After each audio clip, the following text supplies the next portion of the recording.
Should we even be surprised at this point? I mean, really. Right now on Twitter, hashtag all buildings matter is trending. I saw this and was like, all buildings matter, September 11th. There's no way this is actually occurring.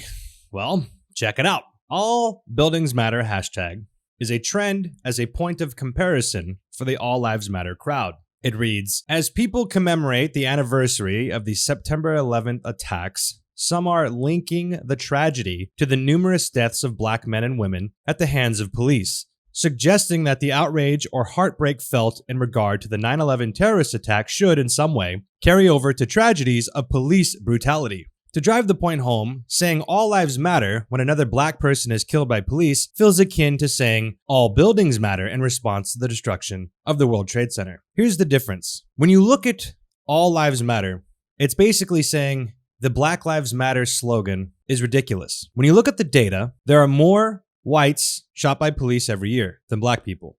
People will then say, oh, well, there's more white people in America than black people. So therefore, on a per capita rate, you would expect that.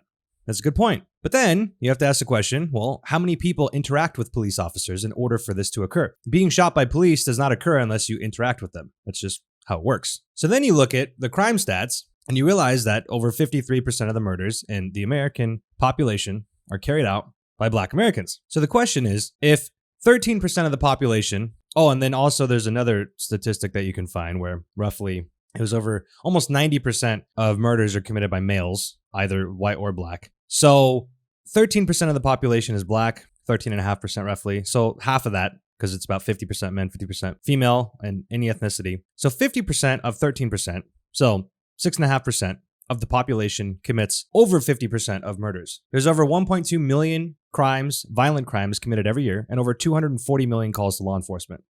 There's over 680,000 law enforcement, over 670,000 on average every year of active law enforcement officers on duty. So when you compare the statistical outlier, statistical anomaly, such as the average of 220 black Americans killed by law enforcement every year, compared to the nearly 10,000, some years more, black Americans killed by other black Americans, it doesn't make sense how you can make that comparison. And how you can find that the problem is police brutality, when the vast majority of these encounters are a result of either any race, white, black, Hispanic, other, unknown. These are all encounters with people that had done things that had warranted a police response. Someone called it in, they had committed a violent act, they were committing a crime, something occurred to where the police were involved.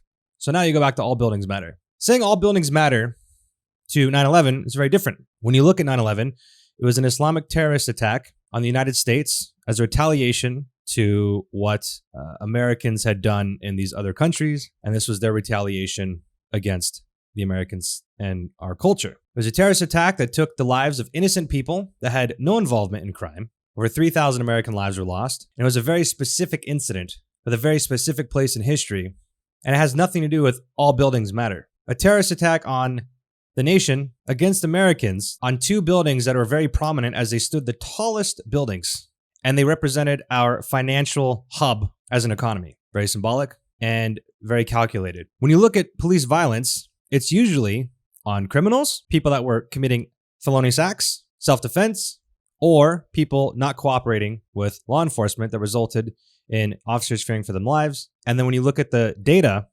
there is more murders committed by whites and blacks on other whites and blacks than police officers commit on those races respectively. So there is not a police brutality issue in the country. That's the thing. It's factually proven to not be a thing.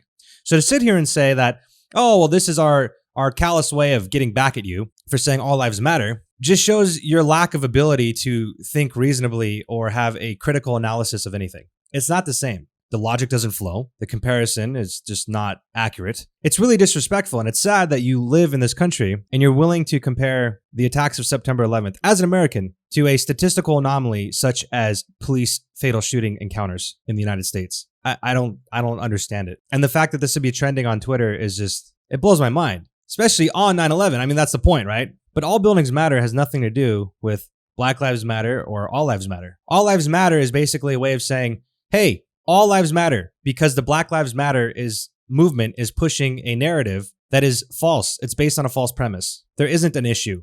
Police are not murdering blacks en masse. They're not hunting down minorities on purpose. There's no data to support that. There's no evidence to back that claim. And it's proven. There's enough data to point towards this being a false narrative. And so All Lives Matter is basically a counter saying, listen, I believe all lives matter, not just black, not just white, not just whatever else, but all lives matter.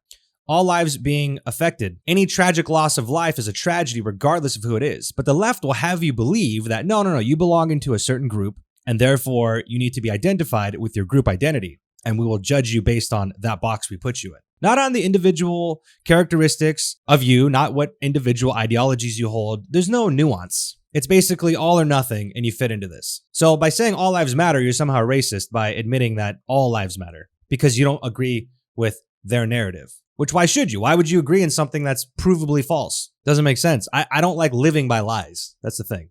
And it's extremely disrespectful to see a hashtag like this being plastered all over Twitter, a trend. It's just amazing. And I would venture out to say that a lot of the people participating in All Buildings Matter never really experienced 9/11. They don't understand the gravity of it. And they're trying to make a comparison to a statistical anomaly that occurs within law enforcement to a very calculated terroristic attack on our nation. And they make light of it and feel like they have the moral upper hand. They're morally superior because they're able to put together a hashtag called All Buildings Matter to disrespect the memory of these American lives that were lost due to this foreign threat. It's sad, really. I really wish that people were able to think more critically, but that's part of indoctrination. That's part of the system. It's not systemic racism. It's systemic idiocy. It's a system, an education system that's churning out a bunch of indoctrinated people with an inability to think critically, an inability to rationalize. There's no sense of deductive thought. And it's really sad. And now it's kind of scary because these people vote. It is what it is, and we need to deal with it. And I think the way to deal with it is just to talk about it more. The problem is they don't want to talk. There's no reasoning. There's no let's have a rational argument. It's I am right, you're wrong. I stand for all that is good and moral. And if you're against anything I have to say, you're evil and therefore should not even have the opportunity to say anything and you should be squashed out. That's their philosophy. And I don't know. How do you deal with that? I don't know. But we got to figure it out. Either way, this is unacceptable. This is ridiculous. I can't believe this is a thing, but it is. That's all I have to say right now on the matter. So until next time, God bless.